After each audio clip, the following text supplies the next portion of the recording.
오늘 함께 보실 하나님의 말씀은 골로새서 1장 3절에서 8절까지 말씀 보도록 하겠습니다. 골로새서 1장 3절에서 8절까지의 말씀을 우리 한 절씩 교독하도록 하겠습니다. 제가 먼저 3절 말씀 읽겠습니다. 우리가 너희를 위하여 기도할 때마다 하나님 곧 우리 주 예수 그리스도의 아버지께 감사하노라. 이는 그리스도 예수 안에 너희의 믿음과 모든 성도에 대한 사랑을 들었음이요. 너희를 위하여 하늘에 쌓아둔 소망으로 말미암음이니 곧 너희가 전에 복음의 진리의 말씀을 들은 것이라. 이 복음이 이미 너희에게 이르매 너희가 듣고 참으로 하나님의 은혜를 깨달은 날부터 너희 중에서와 같이 또한 온 천하에서도 열매를 맺어 자라는도다. 이와 같이 우리와 함께 종된 사랑하는 에바브라에게 너희가 배웠나니 그는 너희를 위한 그리스도의 신실한 일꾼이요 성령 안에서 너희 사랑을 우리에게 알린 자라. 자니라. 아멘. 오늘도 말씀과 기도로 하루를 시작하시는 모든 성도님들을 주님의 이름으로 환영하고 축복합니다. 오늘 본문에서 사도 바울은 자신이 기도할 때마다 감사하는데 그 이유는 바울이 골로새 교회 성도들에 대하여 들었기 때문이다라고 말씀하고 있습니다. 즉 골로새 교회 성도들에게 들을 때마다 감사가 자연스럽게 터져 나왔다라는 것이죠. 그러면 어떠한 교회의 모습이었길래 사도 바울의 기도 가운데 골로새 교회를 향한 기도 가운데 감사가 나올 수 있었을까요? 4절과 5절의 말씀을 다시 볼 텐데요. 번호를 한번 보시면 빨간 글씨의 번호를 보시면 좋을 것 같습니다. 먼저 첫 번째는 이는 그리스도 예수 안에서 너희의 믿음과라고 말씀하고 있습니다. 이것은 우리가 알고 있는 일반적인 믿음일 수 있고요. 또한 그 믿음을 통하여 하나님의 뜻대로 순종하는 그런 그들의 모습 또한 혹은 고난과 어려움 가운데 인내하고 하나님을 바라보는 그런 모습을 볼 수 있을 것입니다. 두 번째는 성도에 대한 사랑입니다. 이 또한 우리가 잘 알고 있는 사랑을 말합니다. 즉 혼자만 신앙생활하고 혼자만 믿음이 굳건한 것이 아니라 우리가 지난 히브리서에서 말씀에서도 봤듯이 함께 섬기고 세워나가는 그런 사랑을 그들이 가지고 있었다라는 것입니다. 세 번째로는 하늘에 쌓아둔 소망으로 말미암았다라고 말씀하고 있습니다. 즉 그들이 소망을 가지고 이 모든 것들을 끝까지 하나님 앞에 인내하면서 행하였다라고 말씀합니다. 그리고 마지막에 너희가 전에 복음을 들은 것이다라고 말씀하고 있습니다. 이렇게 1번, 2번, 3번만 딱 띄어서 보면요. 우리 성도님들이 미리 아셨겠지만 그들이 가지고 있었던 것은 사도 바울이 고린도전서에서 말하고 있는 믿음과 소망과 사랑입니다. 물론 우리는 고린도전서 말씀을 기억하여서 그 중에 제일이 사랑이라고 기억하고 있지만 사도 바울은 사실 늘 믿음과 소망과 사랑을 강조해 왔습니다. 많은 서신서에서도 이 믿음과 소망과 사랑을 강조해 왔던 것이죠. 사실 사랑이 제일이라고 얘기했지만 그 무엇도 소홀하지 않았습니다. 우리가 잘 알다시피 사도 바울은 믿음을 강조하기도 했고 믿음으로 말미암은 믿음을 통한 구원을 의롭게 됨을 말씀하기도 하였습니다. 그리고 사실 서신서에서 가장 많이 드러나는 것 중에 하나가 하나님 나라의 소망입니다. 그리고 또한 형제와 함께하는 사랑, 즉 무언가 하나 소홀하지 아니하고 늘 중요하고 함께 간다라고 말씀하고 있는 것이죠. 그래서 골로새 교회 안에 그것이 충만하다라는 것을 말씀해 주고 있고 그것이 믿음과 소망과 사랑이 충만하기 때문에 사도 바울이 감옥에 갇혀 있을지라도 골로새 교회를 위하여 기도할 때마다 감사가 터져 나왔다라는 것이죠. 그럼 그들에게 이런 믿음과 소망과 사랑이 어떻게 생겨나게 되었을까요? 5절 후반부를 다시 한번 보시면 복음의 진리의 말씀을 들은 것이다라고 말씀하고 있습니다. 즉 복음 진리의 말씀을 들었다라고 말씀하고 있죠. 즉 그들이 믿음을 가지고 사랑을 가지고 소망을 가지고 또 사도 바울이 늘 감사할 만큼의 충만함을 그들이 가지고 있었던 이유는 복음의 진리의 말씀을 그들이 들었고 그렇게 행하였기 때문입니다. 그리고 계속해서 6절 말씀을 보시면 이 복음이 이미 너희에게 이름에 너희가 듣고 참으로 하나님의 은혜를 깨달은 날부터 너희 중에서와 같이 또한 온 천하에서도 열매를 맺어 자라는도다. 아멘. 즉, 이 복음의 능력에 대해서 다시 한번 말씀해 주고 있는데요. 결국에 이 복음의 능력이 하나님의 은혜를 깨닫는 날부터 열매를 맺어 자라게 한다라고 말씀하고 있습니다. 믿음과 소망, 사랑을 가지고 살아가는 것은 인간의 의지로 되어지는 것이 아니죠. 내가 하나님에 대한 믿음을 가져야겠다라고 가질 수 있는 사람은 전혀 없다라는 것입니다. 또한 소망도 마찬가지입니다. 내가 오늘부터 하나님 나라의 소망을 가져야지라고 해서 소망을 갖는 자들이 존재하지 않는다는 거죠.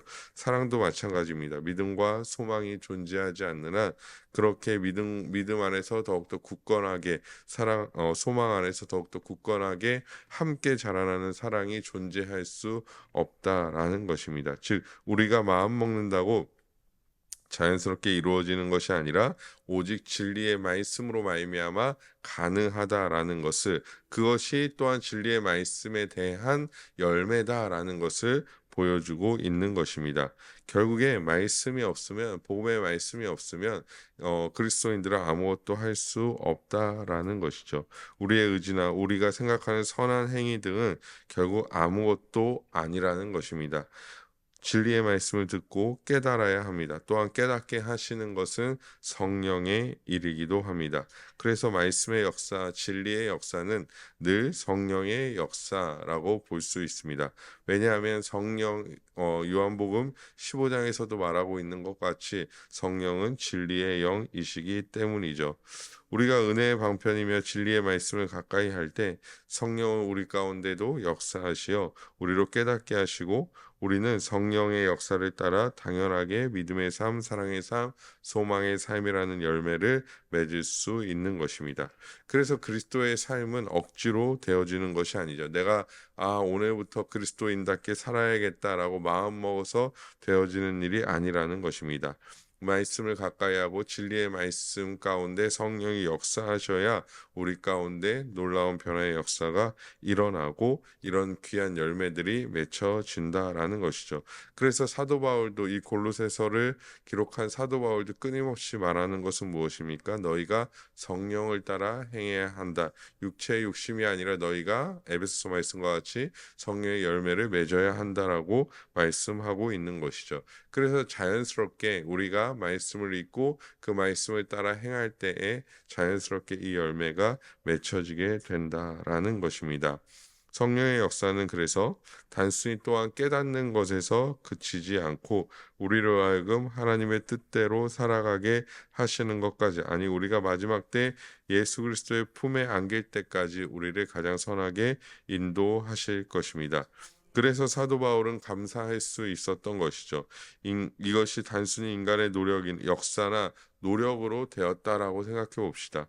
그것은 감사함의 내용이 아닐 겁니다. 하나님께 감사할 것이 아니라 골로새 교인들에게 감사할 것이죠. 아니면 그것이 골로새 교인들이 당연히 그냥 하는 것이기 때문에 자기와 상관없기 때문에 굳이 그것에 대하여 하나님께 감사하지 않았을 것입니다. 우리가 어제도 살펴봤듯이 사도 바울이 골로새 교회를 세운 것도 아니고 사도 바울이 골로새 교회를 방문한 것도 아닙니다. 어찌 보면 에바브라라는 어떤 중간에 매개체가 되는 존재가 없다면 사도 바울과 골로새 교회는 전혀 상관이 없는 사이라는 것이죠. 그래서 만약 그들의 어떤 노력으로, 그들의 힘으로, 그들의 능력으로 믿음과 소망과 사랑의 열매를 맺었다면 그냥 사도 바울은 그 소식을 듣고 그런 교회도 있구나, 그냥 그런 열심히 하는 교회가 있구나 하고 에바브라 정도에게 칭찬하고 말았을 것입니다. 하지만 이 골로새 교회를 위하여 기도할 때마다 감사했던 이유는 무엇이냐면 결국에는 그것이 인간의 노력이 아니라 하나님의 역사이요 성령의 역사이며 말씀의 역사였기 때문이라는 것이죠. 그래서 자신의 기도의 대상인 하나님께 기도할 때 자연스럽게 그 감사가 터져 나올 수밖에 없었다라는 것입니다. 즉 인간의 노력으로 가능했다면 감사하지 않게 된다라는 것입니다. 오로지 하나님의 은혜로 되었기 때문에 감사할 수 있었던 것이죠. 우리도 마찬가지입니다. 하나님의 일들을 할 때 우리가 열매 맺었다라고 얘기할 때 그것은 우리의 의지와 우리의 힘으로 되지 않았음을 고백해야 합니다. 오로지 하나님의 은혜로 내 안에 믿음을 통하여 하나님의 역사가 일어나고 그 안에 하나님의 나라를 소망하게 되고 나만 소망하는 것이 아니라 다른 자들을 함께 소망하기 위하여 자라나는 열매가 우리 가운데 있다면 뿐만 아니라 성경에 나오는 성령의 열매들이 우리 가운데 있다면 그것은 우리가 뛰어나서 잘나서 예수를 잘 믿어서 말씀에 대한 이해도가 높아서 지식이 많아서 이런 다양한 우리의 이유가 아니라 오직 하나님의 은혜요 성령의 역사라는 사실을 우리가 고백하며 하나님께 감사할 수 있는 이런 열매가 나에게 있음을 전혀 이런 열매가 없을 수밖에 없었던 죄인인데 그럼에도 불구하고 성령의 열매 하나님의 자녀로서의 합당한 삶을 살아갈 수 있었던 것에 대한 감사가 우리 안에도 자연스럽게 넘쳐나게 된다라는 것입니다. 만약 그것을 우리의 공로로 돌린다면 감사와는 전혀 정반대에 있는 교만함이 싹틀 수밖에 없겠죠. 누가 그리하였습니까? 바리새인들이 그랬죠. 내가 얼마를 금식했고 내가 어떤 기도를 하였고 내가 얼마나 더 거룩하며 저 죄인들과는 다르고 이런 것들을 자기 스스로 다 자랑했다라는 것이죠. 그들 가운데 물론 그들의 기도의 초반부에 하나님께 감사한다라고 이야기했지만 결국엔 무엇입니까? 자신들의 공로가 드러났다라는 것입니다. 그들의 감사는 진정한 감사가 아니었다라는 것이죠. 우리 안에 감사가 넘치시길 소망합니까? 그렇다면 우리는 우리의 모든 것들을 내려놓고 우리의 공로와 우리의 어떠함을 내려놓고 오직 하나님의 은혜로 되었음을 고백하는 자가 되어야 할 줄 믿습니다. 계속해서 본문을 살펴보시면 그러던 중 사도 바울은 골로새 교회의 리더인 에바브라에 대한 칭찬을 이어갑니다. 왜냐하면 바울이 위에 말한 감사함의 삶을 가졌던 골로새 성도들의 삶이 가장 먼저 나타나고 있었던 사람이 바로 에바브라였기 때문입니다. 또한 에바브라가 그들에게 골로새 교회 성도들에게 진리의 오차 없이 잘 가르쳤기 때문에 이 에바브라에 대한 칭찬을 놓치지 않고 있습니다. 즉 골로새 교회 리더가 그렇게 살아갔고 그리고 성도들이 그러한 삶을 살았던 것이죠. 골로새 교회 리더인 에바브라가 그들에게 올바른 진리의 말씀을 가르쳤고 또한 그 또한 이 진리의 말씀을 놓치지 않고 그렇게 살아갔으며 성도들 또한 그런 진리를 받아들이고 또한 그렇게 살아가는 삶의 열매를 맺었던 것입니다. 이런 에바브라의 태도와 자세는 우리에게도 큰 도전이 됩니다. 우리의 교회에서 가정에서 우리는 에바브라의 마음을 가지고 살아가야 할 줄 믿습니다. 단순히 잘하는 것을 넘어서야 합니다. 우리는 진리를 따라서 살아가는 것이죠. 물론 그것이 누가복음의 말씀과 같이 예수님께서 말씀하셨던 것과 같이 분쟁을 일으킬 수도 있습니다. 하지만 우리가 담대하게 그렇게 살아갈 때에 복음의 모범자로서의 삶을 살아갈 수 있다라는 것이죠. 우리는 각 가정에서 또한 교회에서 사회에서 각자 다 다른 직분을 가지고 살아갑니다. 저로 예를 들자면 제가 교회에서는 목사지만 가정에서는 아비이고 또 다른 곳에 가서는 다른 어떠한 모습으로 살아갈 거예요. 뭐 동네에서는 그냥 동네 아저씨나 아들의 아버지로서 살아가게 된다라는 것이죠. 하지만 이 모든 것을 통틀는 것은 무엇이냐면 우리가 그리스도인이라는 사실입니다. 우리가 교회에서는 그리스도인이고 가정에서는 그리스도인이 되지 않는 것이고 교회에서는 그리스도인이고 우리의 직장에서는 그리스도인이 아닌 것이 아니라 우리는 언제나 어디서나 그리스도인이요 성도로 살아간다라는 것입니다. 우리가 담대하게 그렇게 살아갈 때 많은 믿음의 역사들이 일어난다라는 것이죠. 하지만 위에 서서도 살펴봤듯이 분쟁이 일어날 수도 있습니다. 왜냐하면 진리를 모르는 자들에게 가서도 우리는 그리스도인으로서 살아가야 하기 때문입니다. 우리는 하지만 그럼에도 불구하고 진리를 따라서 진리의 모범이 되는 삶을 살아가야 한다라는 것이죠. 믿음이 약한 자들이 우리의 행위와 우리의 어떤 신앙의 고백을 보고 함께 할 수 있는 자들, 또 나도 저 사람과 같이 행해야겠다라고 말할 수 있는 복음의 모범자로서 설 수 있는, 그렇게 잘할 수 있는 우리가 되어져야 한다라는 것입니다. 이것은 자신을 높이는 것과는 전혀 다른 개념입니다.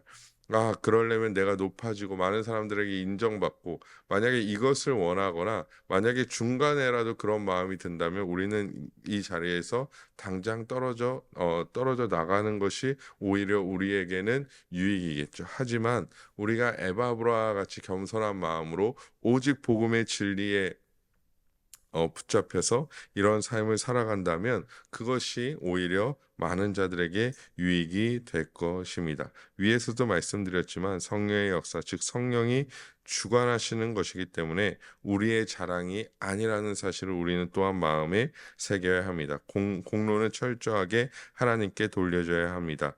그리고 사도 바울은 성령 안에서 너희에게 알렸다라고 말하고 있죠. 이는 사도 바울이 그 공로를 에바브라에게 돌리고 있지 않음을 또한 보여주고 있는 것입니다. 즉 에바브라에 대한 칭찬을 하고 있지만 에바브라가 잘나고 뛰어나고 겸손하고 뭐 대단해서 그런 일이 일어났다라기보다는 성령께서 그 일을 에바브라를 통해 하셨다라고 말씀하고 있는 것이죠. 결국에 우리 또한 우리에게 공로가 돌려지지 않더라도 오히려 그것을 숨기더라도 우리의 각자의 삶에서, 또한 교회 안에서, 가정 안에서 하나님의 말씀을 따라 성령의 역사를 따라 인도하심을 따라 살아가는 자들이 되어져야 할 줄 믿습니다. 하나님은 우리에게 그러한 사명을 주셨고 우리가 그러한 삶을 살아갈 때 우리를 통해 하나님을 배워가는, 하나님을 알아가는 자들에게는 배우고 알아가게 하시고 깨닫게 하실 줄 믿습니다. 하지만 위에서도 말씀드렸지만 에바브라 또한 내가 이렇게 하면 저들도 따라하겠지라는 마음이 아니라 성령의 인도에 따라 철저하게 그가 순종했을 것입니다. 아주 순수하게 복음의 말씀을 그가 전했을 것입니다. 거기에 따른 열매가 자연스럽게 맺혀진 것이죠. 그래서 우리 또한 어떠한 목적과 의도보다는 순수하게 우리가 주의 복음의 말씀을 전하고 순수하게 우리가 주의 복음의 말씀을 따라 살아갈 때 자연스레 귀한 열매들이 맺혀질 것이고 그때 하나님은 우리를 통해 일하실 줄 믿습니다. 그렇기 때문에 우리는 이 사명을 맡은 자다라는 마음을 가지고 살아가야 한다라는 것이죠. 특별히 우리는 복음의 말씀을 전하고 복음대로 살아가는 자들이 되어줘야 할 줄 믿습니다. 그래서 이것이 사실 일반적인 그냥 착하게 살아가는 개념과는 좀 다른 것이죠. 우리가 믿지 않는 자들도 착하게 살아가는 자들은 꽤나 많이 있습니다. 나도 저 사람을 좀 닮아봐야겠다. 저 사람과 같이 선한 행위를 해야겠다. 선하게 좀 살아가고 싶다라고 우리가 생각하는 모델이 꼭 그리스도인이 아닐 수 있습니다. 그러나 오늘 본문에 말하는 것은 무엇입니까? 아까 우리가 서두에도 살펴봤지만 철저히 복음의 진리의 말씀에 근거하고 있다라는 것이죠. 즉 복음의 진리의 말씀에 매여서 우리가 그 가운데 가정에서, 교회에서, 또한 우리의 직장에서, 또 우리가 각자의 자리에서 살아갈 때, 또 복음을 전하고 살아갈 때 우리는 그에 따른 성령의 역사를 기대하며 바라볼 수 있게 된다라는 것입니다. 하나님께서 우리를 그 자리에 부르신 줄 믿습니다. 즉 교회에 우리를 부르셨고 가정에 우리를 부르셨고 우리의 직장에 또 여러 군데에 우리를 부르셨기 때문에 우리는 그 가운데서 그리스도인으로서 서는 것이 마땅하며 복음을 말하고 전하는 것이 마땅하다라는 것입니다. 사랑하는 성도 여러분, 복음의 진리를 가까이 하며 성령의 인도하심을 따라 살아가는 우리가 되기를 소망합니다. 그렇게 살아갈 때 우리는 아주 자연스럽게 성령의 열매를 맺을 수 있을 것입니다. 내가 성령의 열매, 이미 결과물을 보고 내가 저렇게 살아가야지라고 그냥 내 맹목적으로 인내하는 것이 아니라 이 복음의 진리의 말씀대로 살아갈 때, 또한 우리가 선포되어지는 말씀대로 살아가고자 할 때 성령은 우리를 도우시고 인도하실 것이며 우리의 주관자 되셔서 그 모든 것을 인도하실 것이며, 또한 그렇게 살아갈 때 우리는 자연스럽게 성령의 열매를 맺을 수 있게 된다라는 것입니다. 또한 우리는 각자 우리의 삶에 다른 것이 아니라 믿음과 소망과 사랑의 열매가 넘치게, 그래서 감사함이 넘치는 우리의 삶이 되기를 원합니다. 또한 우리의 삶과 교회에서 이 뜻을 따름으로 많은 자들의 모범이 되며 하나님의 영광을 드러내는 우리 모두가 되기를 소망합니다. 가능하다면 복음의 말씀의 진리의 말씀을 선포하는 자들이 되어줘야 할 줄 믿습니다. 사실 이 골로새서를 좀 읽어보면서 제가 이제 복음 전파에 대한 고민을 좀 하기 시작했는데요. 왜냐하면 에바브라가 복음을 말하지 않았더라면 많은 자들이 복음 안으로 돌아왔을까라는 고민을 가지고 있습니다. 즉 무슨 말이냐면 우리가 가능하다면 주의 복음의 말씀을 전하는 자들, 말하는 자들이 되어져야 한다라는 것이죠. 그리고 또한 그냥 우리 이 예수 그리스도가 이렇게 좋단다, 이런 분이란다라고 말하는 데서 그치지 아니하고 우리 또한 정말 우리가 좋다라고 말하는 그 예수님을 따라 살아가는 자의 삶의 모습이 분명히 뒷받침되어져야 할 줄 믿습니다. 이렇게 우리가 살아갈 때 하나님께서는 우리 가운데 영광을 받으실 뿐만 아니라 우리의 삶 가운데 놀랍게 역사하시어 성령의 귀한 열매들을 맺게 하실 줄 믿습니다. 사랑하는 우리 성도님들이 오늘 하루도 오늘 말씀을 기억하시어 성령의 귀한 열매를 맺으실 뿐만 아니라 많은 자들에게 주의 복음을 전할 수 있는 우리 모두가 되기를 주님의 이름으로 간절히 소망합니다.